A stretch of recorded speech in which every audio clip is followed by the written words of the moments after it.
Hi guys, welcome back to another doll customizing video. In today's video, I will be showing you how I made a steampunk inspired doll.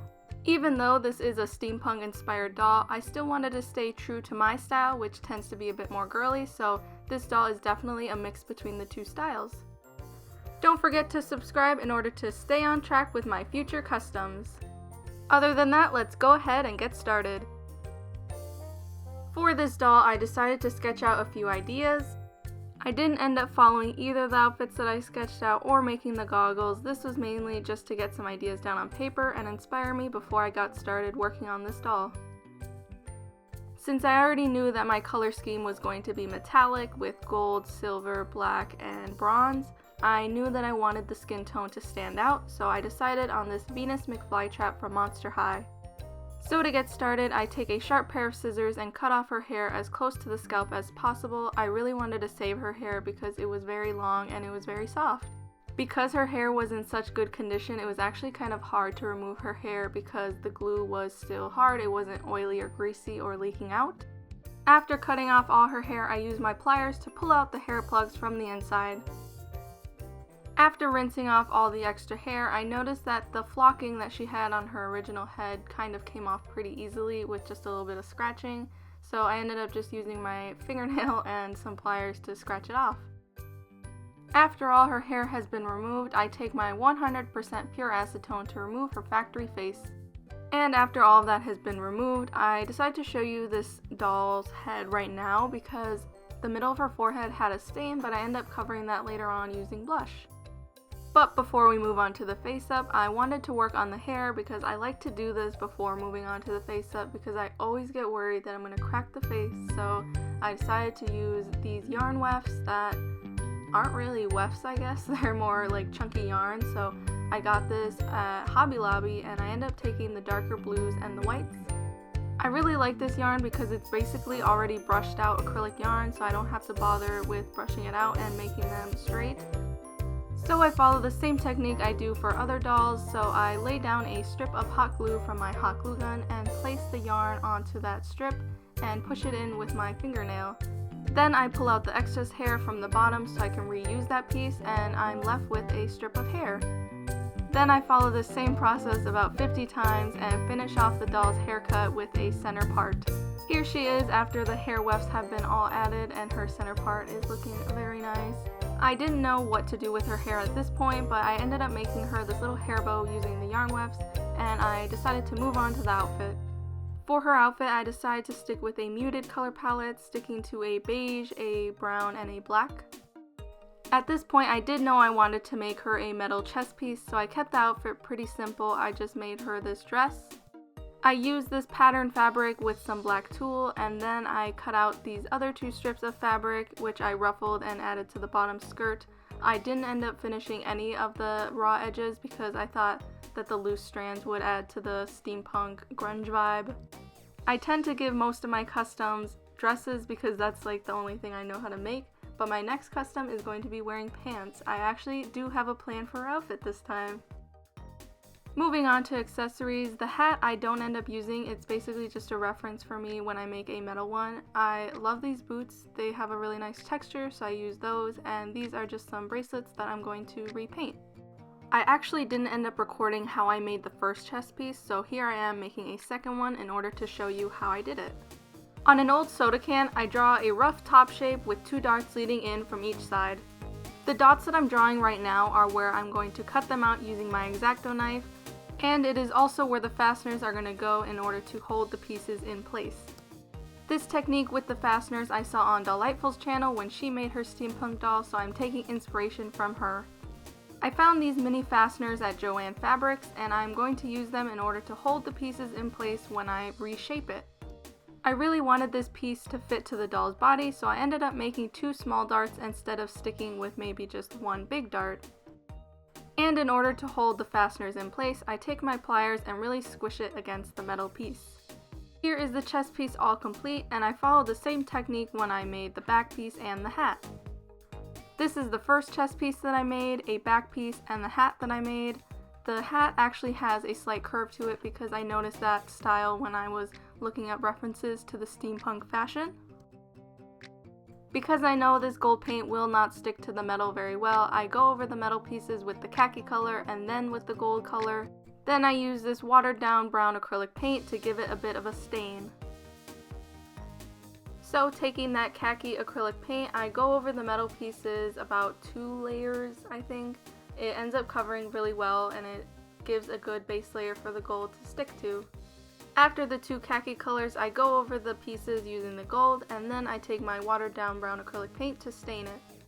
I kind of go out of focus here. I end up going towards the outer edge of the camera, but as you can see, I basically just took my brown paint, and then if it got a little bit too dark, I would dab it with a napkin.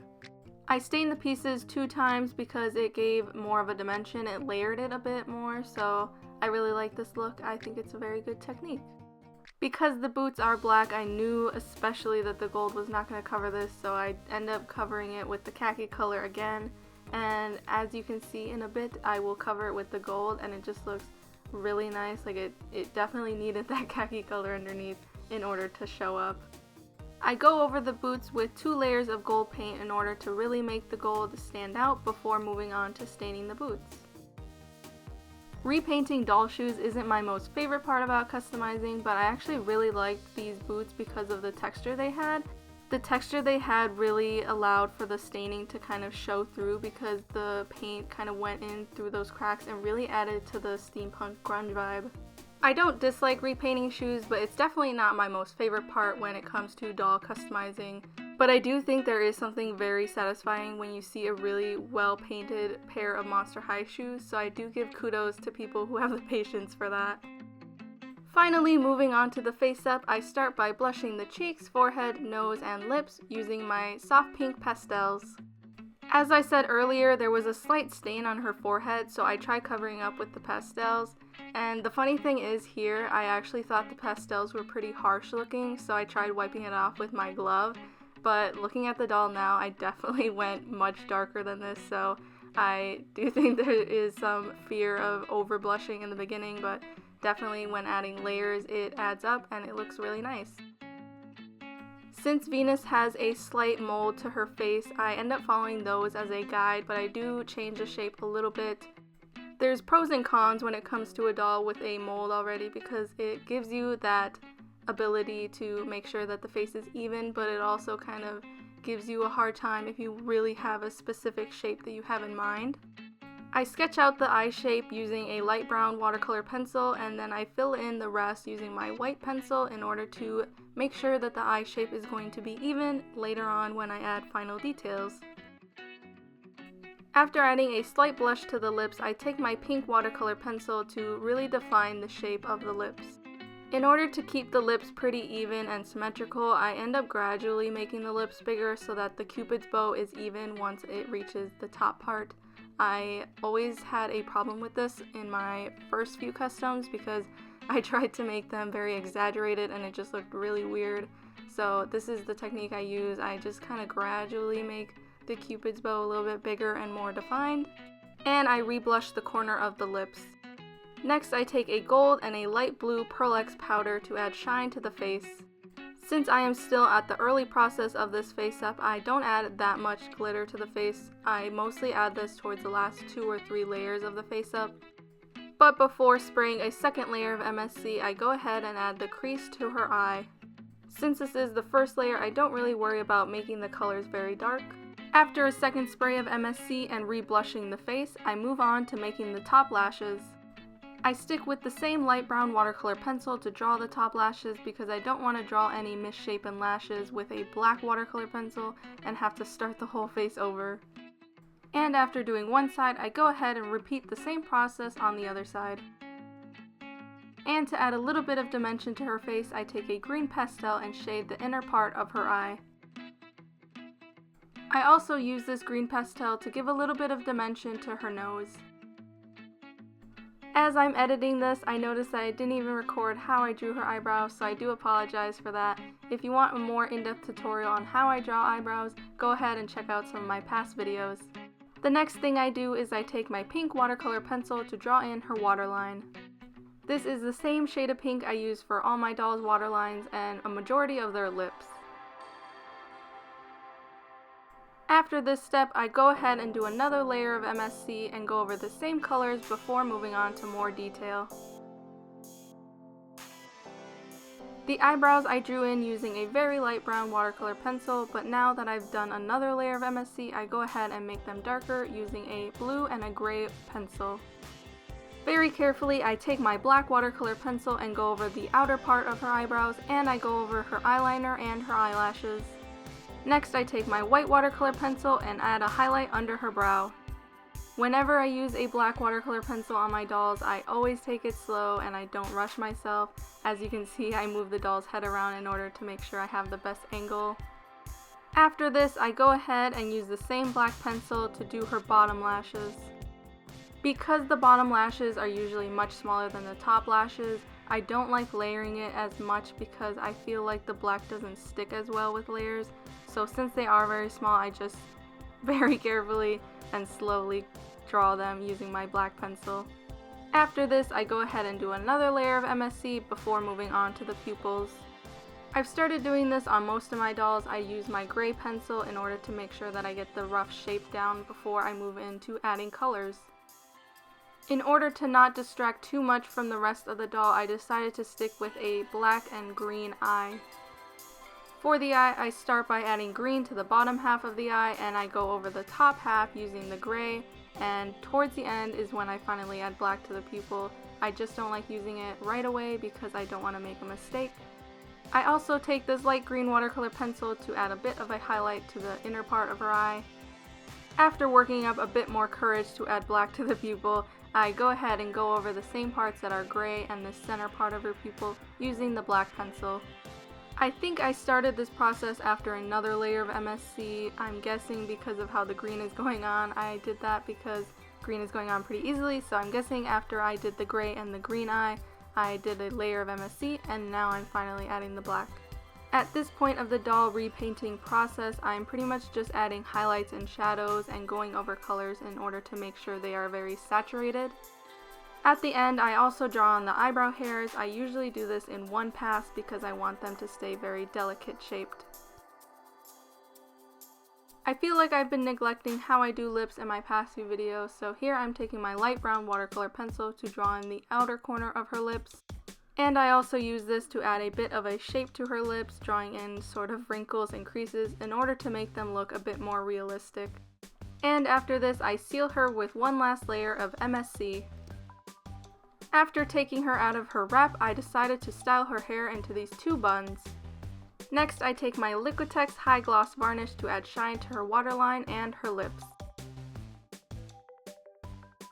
In order to add a bit more detail, I take these metal chains and gears that I found at Hobby Lobby in order to decorate the doll.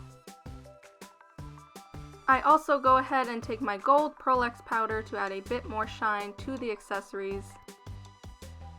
I was going for a bit more of a grungy vibe for this steampunk doll, but I just couldn't help myself adding a little bit more glitter to the accessories. These chains were very small and very annoying to work with, so here I'm showing you how I went about of attaching the top metal piece to the doll. I color coded how I attached the chains to the holes that I made onto the metal pieces, and it makes more sense when you look at the doll, but this is kind of an idea of how to make it. I also use the chains to wrap around her hair. I use the nickel one on the right hair bun, and I use the gold chain on her left hair bun. I also attached the metal hat using a ribbon that I tied around her head.